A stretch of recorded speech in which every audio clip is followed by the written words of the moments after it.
Chapter 10 and 11 of Awareness by Anthony DeMello. Chapter 10, Good, Bad, or Lucky. To me, selfishness seems to come out of an instinct for self-preservation, which is our deepest and first instinct. How can we opt for selflessness? It would be almost like opting for non-being. To me, it would seem to be the same thing as non-being. Whatever it is, I'm saying, stop feeling bad about being selfish. We're all the same. Someone once had a terribly beautiful thing to say about Jesus. This person wasn't even Christian. He said, "The lovely thing about Jesus was that he was so at home with sinners, because he understood that he wasn't one bit better than they were." We differ from others, from criminals, for example, only in what we do or don't do, not in what we are. The only difference between Jesus and those others was that he was awake and they weren't. Look at people who win the lottery. Do they say, "I'm so proud to accept this prize, not for myself, but for my nation and my society"? Does anybody talk like that when they win the lottery? No, because they were lucky. So they won the lottery, first prize. Anything to be proud of in that? In the same way, if you achieved enlightenment, you would do so in the interest of self, and you would be lucky. Do you want to glory in that? What's there to glory about? Can't you see how utterly stupid it is to be vain about your good deeds? The Pharisee wasn't an evil man. He was a stupid man. He was stupid, not evil. He didn't stop to think. Someone once said, "I dare not stop to think, because if I did, I wouldn't know how to get started again." Chapter 11, Our Illusions About Others. So, if you stop to think, you would see that there's nothing to be very proud of after all. What does this do to your relationship with people? What are you complaining about? A young man came to complain that his girlfriend had let him down, that she had played false. What are you complaining about? Do you expect any better? Expect the worst. You're dealing with selfish people. You're the idiot. You glorified her, didn't you? You thought she was a princess. You thought people were nice. They're not. They're not nice. They're as bad as you are. Bad, you understand? They're asleep like you. And what do you think they are going to seek? Their own self-interest, exactly like you. No difference. Can you imagine how liberating it is that you'll never be disillusioned again? Never be disappointed again? You'll never feel let down again. Never feel rejected. Want to wake up? You want happiness? You want freedom? Here it is. Drop your false ideas. See through people. If you see through yourself, you will see through everyone. Then you will love them. Otherwise, you spend the whole time grappling with your wrong notions of them, with your illusions that are constantly crashing against reality. It's probably too startling for many of you to understand that everyone except the very rare awakened person can be expected to be selfish and to seek his or own self-interest, whether in coarse or in refined ways. This leads you to see that there's nothing to be disappointed about, nothing to be disillusioned about. If you had been in touch with reality all along, you would never have been disappointed. But you chose to paint people in glowing colors. You chose not to see through human beings because you chose not to see through yourself. So you're paying the price now.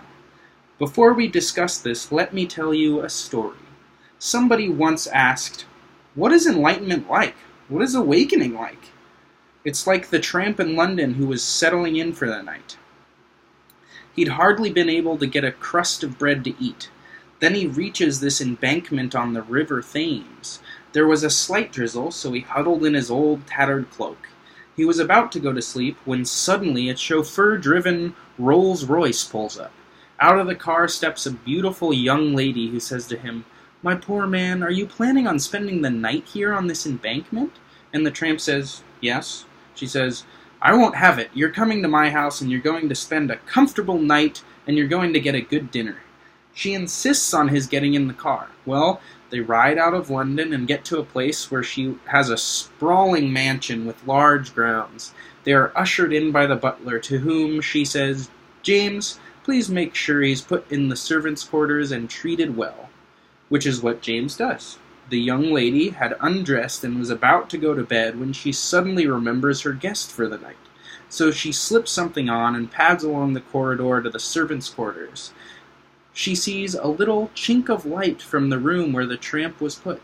She taps lightly at the door, opens it, and finds the man awake. She says, "What's the trouble, my good man? Didn't you get a good meal?" He said, "Never had a better meal in my life, lady." "Are you warm enough?" he says. "Are you warm enough?" He says, "Yes, lovely warm bed." Then she says, "Maybe you need a little company. Why don't you move over a bit?" And she comes closer to him, and he moves over and falls right into the Thames. Ha! You didn't expect that one. Enlightenment! Enlightenment! Wake up!